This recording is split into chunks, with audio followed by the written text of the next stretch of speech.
partial government shutdown is fueling a fierce political fight, and DHS Secretary Kristi Noem is not holding back. In a scathing response, Noem accused Democrats of playing politics with national security, warning that defunding parts of the Department of Homeland Security could put Americans at risk. From border enforcement to counterterrorism to disaster response, she argues the stakes couldn't be higher. But critics say the shutdown fight is more complicated than that, and the numbers being cited deserve scrutiny. So what's really happening here?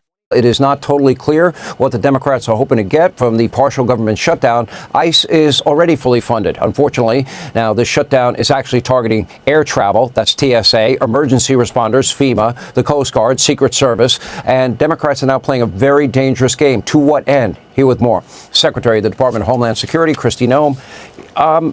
If you can explain this to me, I'd love to hear your explanation, but I do know this, and even CBS News reported it.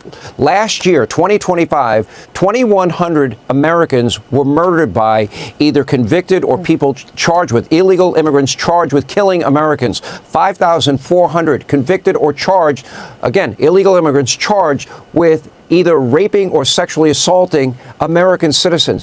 Why don't the Democrats care about the names of those people? Yeah, it's shocking to me, Sean, to hear them constantly speak on behalf of politics instead of the American people. And Americans are going to have a choice coming up here if they want to choose the Democrats' mass migration and infiltration of criminals, but not just criminals. We have thousands of known and suspected terrorists that the Biden administration let into this country. Or they can continue to choose President Trump, who's making our country safe again, who's making it more affordable for families to get into homes and to buy their groceries and put gas in their car.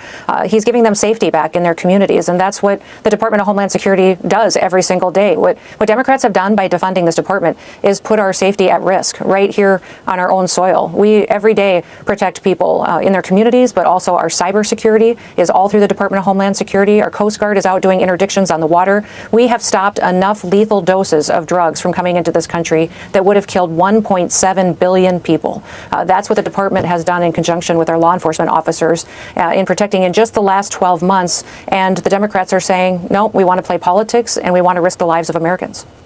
Well, if you look at just in the last number of days, we've had murderers, child molesters, an Iranian, national. We have people from over 200 countries. Do we even know the exact number of people that came into this country under Biden, Harris, Mayorkas, unvetted from 200 countries?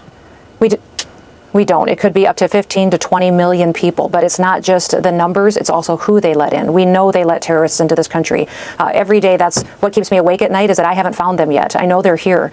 We've arrested over 80 people from Iran already. We've arrested over 1,000 people that are on the known and suspected terrorist list just in the last year. We have a lot more work to do. We need the funding to be able to do that, and we need to make sure that we have agencies in place that respond, not just to this criminal element, but also in disaster, so that we have people that are able to go out and help people when a storm hits them, when an earthquake or a tornado or an avalanche like we see in Colorado. These are all situations that our department has to help people through, and we don't have the funding to do it right now. Please, Democrats, really? You're going to defund the TSA, ICE, the Department of Homeland Security, FEMA, the Coast Guard, and the Secret Service. Not exactly a smart strategy heading into a midterm. Anyway, Madam Secretary, thank you. We appreciate your time. Hey, Sean Hannity here. Hey, click here to subscribe to Fox News YouTube page and catch our hottest interviews and most compelling analysis. You will not get it anywhere else. Secretary Noem's argument is clear. A shutdown impacting DHS operations threatens everything from TSA screenings to FEMA disaster response, Coast Guard interdictions, and counterterrorism efforts. She tied the funding fight directly to border security and public safety, citing arrests of suspected terrorists and violent offenders. Her framing is political but strategic, positioning Democrats as prioritizing politics over safety, while aligning herself with a tough on-border message. However, government shutdown dynamics are rarely that simple. In most shutdown scenarios, essential national security personnel continue working, often without pay, and certain law enforcement functions remain active. The real impact tends to hit administrative operations, processing delays, travel disruptions, and long-term agency strain. There's also the question of the statistics cited.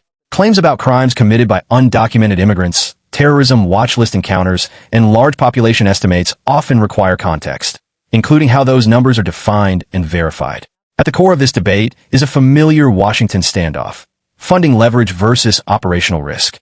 Is this a necessary political fight over border policy and DHS priorities? Or is brinkmanship creating unnecessary fear around national security? One thing is certain. When Homeland Security funding becomes a political weapon, the rhetoric escalates fast.